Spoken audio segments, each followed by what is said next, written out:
દાંડિયા બજાર વિસ્તારમાં વરસાદી કાંસમાં કોર્પોરેશન તરફથી ડ્રેનેજનું ગંદુ પાણી વરસાદી કાંસમાં છોડવામાં આવ્યું અને જેને લઈને કોર્પોરેટરે રોષ વ્યક્ત કર્યો છે।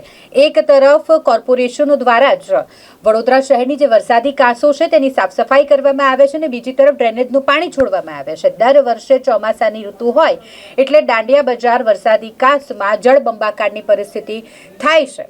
આ આક્ષેપ કર્યા છે કોંગી કાઉન્સિલરોએ। તેમણે કહ્યું છે કે દર વખતે આવી પરિસ્થિતિ હોય અને ડ્રેનેજનું પાણી જે તંત્ર દ્વારા છોડવામાં આવે છે તેના કારણે જ અહીં લોકોને સમસ્યા થાય છે। પાણી ભરાવાની સમસ્યાના કારણે લોકો હેરાન થાય છે અને તેમ છતાંય ફરી એક વખત જ્યારે વરસાદી કાંસ દાંડિયા બજાર ખાતેની જેમાં તંત્ર દ્વારા ડ્રેનેજનું ગંદુ પાણી છોડવામાં આવ્યું તો કોંગી કાઉન્સિલરે રોષ વ્યક્ત કર્યો છે।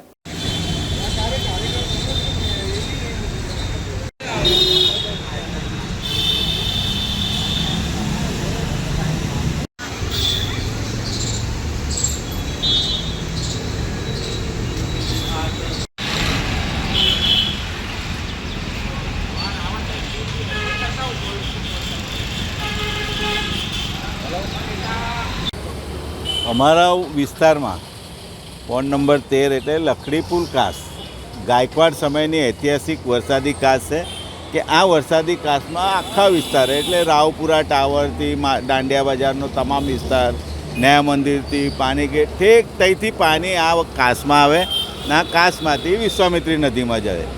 એટલે જ્યારે વરસાદ બી પડે ત્યારે ફૂલ પાણી હોય આ કાંસમાં ને એ કાંસમાં જે તે અધિકારીઓ તમે જોયું હશે કે વરસાદી કાંસમાં પહેલી વખત એની અંદર ડ્રેનેજ લાઈન નાખી દેવામાં આવી છે ને એના લીધે પરિસ્થિતિ એટલી ગંભીર થઈ ગઈ છે કે ડ્રેનેજનું ગંદુ પાણી આખું વરસાદી કાંસમાં ભરી જાય છે।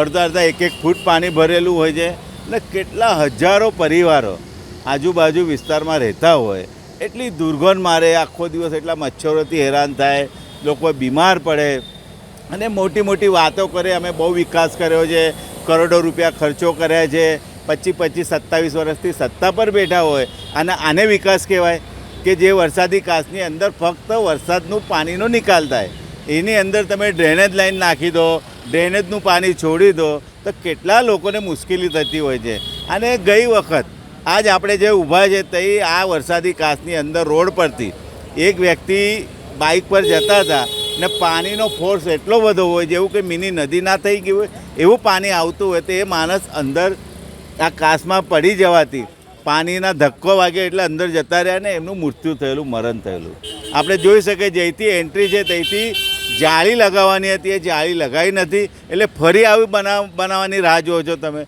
એટલે આ જે ગંદુ પાણી ને જે ગટરનું પાણી છોડી દીધું છે એને વહેલી તકે બંધ કરવામાં આવે અને જે વરસાદી કાંસ અંદર નાખેલી છે, અમે અગાઉ વર્ષોથી પત્ર લખ્યા છે, રજૂઆતો કરી છે, પણ આ જે અધિકારીઓ છે કોઈ ધ્યાન આપતું નથી।